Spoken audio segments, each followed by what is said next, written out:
Hello my dear friends, मैं my self doctor Shailesh Singh. एक बार फिर से आपका स्वागत है आपके YouTube channel homeopathy in easy way में। मित्रों, आज हम एक रूब्रिक डिस्कस करेंगे आपके साथ। ये सिंगल रूब्रिक है स्टामोनियम की। एक केस के माध्यम से देखेंगे इसको। और ये जो है स्टामोनियम की बहुत अच्छी रूब्रिक है और कई बार मैंने इसके थ्रू केसेस निकाले हैं। तो आज मैंने सोचा कि आज ये आपके साथ डिस्कस किया जाए। ये रूब्रिक है पाइटी नॉक्टर्नल। इसमें सिंगल स्टेमोनियम है। तो पहले केस देखते हैं, उसके बाद फिर देखते हैं कि किस तरीके से उस केस में मैंने इस रूब्रिक को लिया। एक महिला थी और उसको एज अराउंड 35-36 ईयर्स। उसको कुछ प्रॉब्लम थी। मुझे प्रॉब्लम बहुत ठीक से याद नहीं है, लेकिन शायद बैकेक की या पैर में दर्द की कुछ इस तरीके की प्रॉब्लम थी। तो वो मेरे पास आई और उसने बताया कि मुझे पिछले कई दिनों से कम 15 से 20 दिनों से मुझे ये प्रॉब्लम है। और ये प्रॉब्लम लेकर के मैं दिखाना चाह रही थी, लेकिन अभी तक मैं नहीं आई। हमने कहा कि क्यों? तो उसने बताया कि बस ऐसे है कि जो है अपने बेटे के साथ आई थी वो, स्कूल से लेकर के उसको, कि इसको स्कूल जाना रहता है। और फिर क्या बोलते हैं, मेरी सास आई हुई हैं, तो उनको भी कुछ ना कुछ तकलीफ रहती है। तो कभी उनका काम रहता है, कभी इसका काम रहता है, कभी ये रहता है, कभी वो रहता है। इसलिए मैं जो है दिखाने नहीं आ पाई।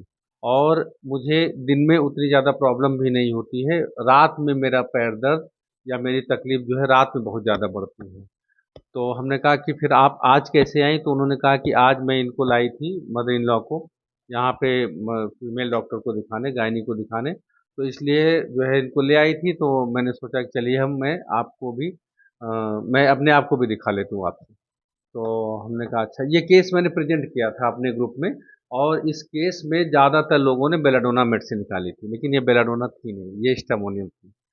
तो अभी आगे देखते हैं कि किस तरीके से इसको मैंने पकड़ा। तो हमने कहा कि अच्छा ठीक है। तो आज आप जो है इनको दिखाने आई थी, तो आप आई तो उसने कहा कि हाँ। तो हमने कहा कि अच्छा, तो जब आपको तकलीफ होती है सबसे ज़्यादा तो उस समय आप क्या करती हैं?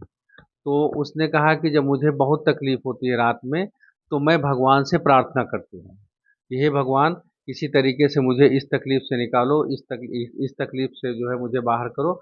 और जो है किसी तरीके से मेरी रात बीते, फिर सुबह में जा करके डॉक्टर को दिखाऊंगी। लेकिन जब सुबह होती है तो फिर मैं अपने इन्हीं कामों में फंस जाती हूँ। और उसके बाद फिर वो ध्यान से उतर जाती है। और उसके बाद फिर जब रात होती है तो फिर मुझे बहुत तकलीफ होती है डॉक्टर साहब। मैं बैठ करके हे भगवान हे राम, हे भगवान हे राम, बस यही किया करती हूँ। और उस समय जो है मुझे मुझे नींद भी नहीं आती, इतनी ज़्यादा तकलीफ होती है। तो फिर मैंने इसमें जो है उसको स्टामोनियम प्रिस्क्राइब की। और स्टामोनियम उसको जो है 10 से 15 मिनट में, वो पूरा केस मैंने प्रेजेंट किया था अपने ग्रुप में। और पूरा केस है भी वो। तो क्या बोलते हैं, 10 से 15 मिनट में उसको आराम हो गया। और उसके बाद में एक या दो बार वो आई, उसके बाद फिर वो सारी तकलीफ उसकी ठीक हो गई। दोबारा जब आई थी तो उसकी तकलीफ पूरी तरीके से ठीक हो गई थी। तो प्लेसबो पे 10-15 दिन रखा, उसके बाद फिर वो आई भी नहीं। तो ये केस था।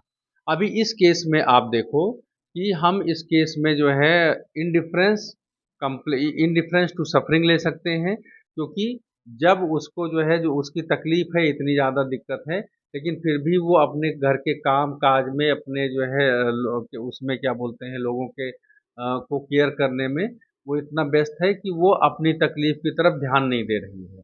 दिन में वो फ्रिवलस हो जाती है। और रात में जब उसकी तकलीफ बढ़ती है तो वो क्या करती है, वो ईश्वर को से प्रार्थना करती है। तो ये है पाइटी नॉक्टर्नल। पाइटी नॉक्टर्नल को अब हम थोड़ा सा समझते हैं यहाँ से। ये रूब्रिक दो शब्द से मिलकर बनी है, पाइटी प्लस नॉक्टर्नल। पाइटी मीन्स होता है कि थोड़ा सा धार्मिक हो जाना, टू बिकम रिलीजियस। और नॉक्टर्नल मीन्स होता है रात के समय। नॉक्टर्नल हमने देखा, नॉक्टर्नल एनिमल्स, जो एनिमल्स रात में निकलते हैं, रात में नहीं। नॉक्टर्नल का मतलब होता है अंधेरे में। तो अंधेरे में जो एनिमल्स निकलते हैं उनको हम नॉक्टर्नल एनिमल्स कहते हैं। तो रात में चूंकि अंधेरा ही होता है तो उसको हम रात भी कह सकते हैं। लेकिन मेन इसका मतलब होता है कि अंधेरे में, जहाँ पे लाइट नहीं हो, जहाँ पे प्रकाश नहीं हो। तो ऐसी कंडीशन को हम बोलते हैं नॉकटर्नल।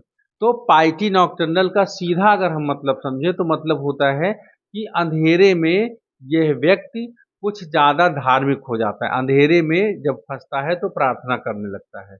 लेकिन ये इसका लिटरल मीनिंग हुआ, सीधा मीनिंग हुआ। अगर हम इसको थोड़ा सा मेटामॉर्फिक तरीके से देखें तो इसका मतलब होता है कि अंधेरा हम किसको कहते हैं, जब हम ऐसी सिचुएशन में होते हैं, जब हम ऐसी कंडीशन में होते हैं कि जब कि जहाँ पर हमको प्रकाश नहीं मिलता है, प्रकाश मतलब लाइट नहीं मिलती है, मतलब कि हम कहते हैं ना कि ये हमारे दुख की काली अंधेरी रात है।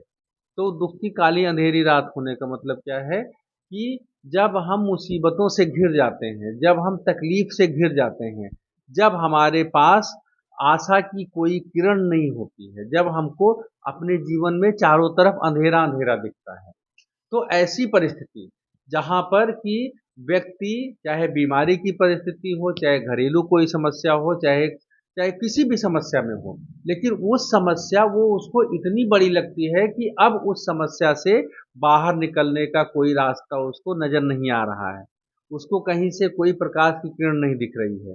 अब मतलब वो अभी जो है बिल्कुल गुप्त अंधेरे में या काली अंधेरी घनी रात में घिर गया है। ऐसी कंडीशन में वो क्या करता है कि वो ईश्वर से प्रार्थना करता है कि भगवान मुझे इस कंडीशन से बाहर निकालो।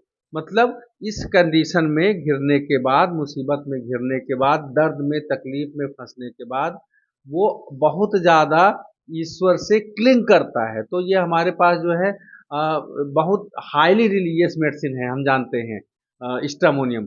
और स्ट्रामोनियम रिलीजियस भी इसलिए होता है क्योंकि ये जो है ईश्वर इसको कष्ट से बाहर निकाल लेगा। ईश्वर के साथ ये जुड़ा रहेगा तो इसे कोई भी डेंजर नहीं आएगा। ठीक है ना? तो इस तरीके की इसकी मानसिकता होती है। इसलिए जितनी भी जैसे जैसे ये परिस्थितियों में या जो है अपनी बीमारी में घिरता जाता है, उतना ज़्यादा ये रिलीजियस होता जाता है, उतना ज़्यादा गॉड को क्लीन करता है, उतना ज़्यादा ईश्वर से प्रार्थना करता है।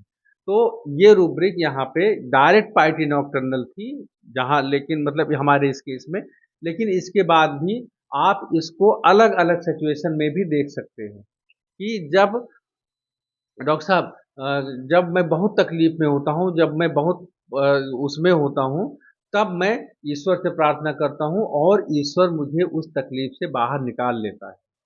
ठीक है ना? ये इस तरीके की बातें अगर हैं और इस पे पूरा फोकस है पेशेंट का, तो हम इस रूब्रिक को उठाते हैं और इस रूब्रिक से बहुत आसानी से केस से निकल जाते हैं। साथियों इसके साथ मैं आपको और एक जानकारी दे देना चाहता हूँ, क्योंकि हम लोग जो है एक स्टडी ग्रुप भी चला रहे हैं टेलीग्राम पे, और वो टेलीग्राम पे जो है क्या बोलते हैं, मैं लाइव केसेज और वीडियो केसेज के माध्यम से रूब्रिक्स को एक्सप्लेन करता हूँ, जहाँ पर कि आपको रूब्रिक बिल्कुल दिखती है। इस तरीके से रूब्रिक का जो है को समझाने में, बताने में, हम अपनी मतलब जो है वर्बली अगर बताते हैं तो उसमें हमारा कॉन्सेप्ट इतना ज़्यादा क्लियर नहीं हो पाता है। लेकिन जब हम उसके लाइव केसेस देखते हैं, उस मेडिसिन के लाइव केसेस देखते हैं, तो बहुत बढ़िया से केस क्लियर जो है वो रूब्रिक हमको क्लियर हो जाती है। तो वो ये उम्मीद है कि आपको ये रूब्रिक अच्छे से समझ में आई होगी। आपको जो है अगर इस टेलीग्राम ग्रुप को ज्वाइन करना है तो नीचे डिस्क्रिप्शन बॉक्स में उसका लिंक दिया हुआ है, आप उस लिंक को क्लिक करके सीधे आप जो है ग्रुप में एंटर कर सकते हैं, या फिर आप मुझे जो है मेरा जो नंबर डिस्प्ले हो रहा है इस पे आप व्हाट्सअप करेंगे, तब भी मैं आपको वहाँ पे लिंक भेज दूंगा, तो आप ज्वाइन कर सकते हैं। ज्वाइन करने के लिए पहले आपको टेलीग्राम ऐप डाउनलोड करना होगा, उसके बाद आपको लिंक क्लिक करना होगा या मुझे मैसेज करना होगा। तो उम्मीद है कि जो है ये वीडियो आपको पसंद आया होगा। अभी तक मैंने जो भी वीडियोस बनाए हैं आप लोगों ने उसमें अच्छा सहयोग दिया है, अच्छा आपने जो है उसका रिस्पांस दिया है। तो इस वीडियो को भी आप जो है आगे शेयर करिए, लाइक करिए, चैनल को सब्सक्राइब नहीं किया तो सब्सक्राइब कर लीजिए, क्योंकि हम आपके साथ होम्योपैथी के डिफरेंट सेट्स और डिफरेंट रूब्रिक और डिफरेंट मेडिसिन को लेकर के आते रहते हैं। Thank you. और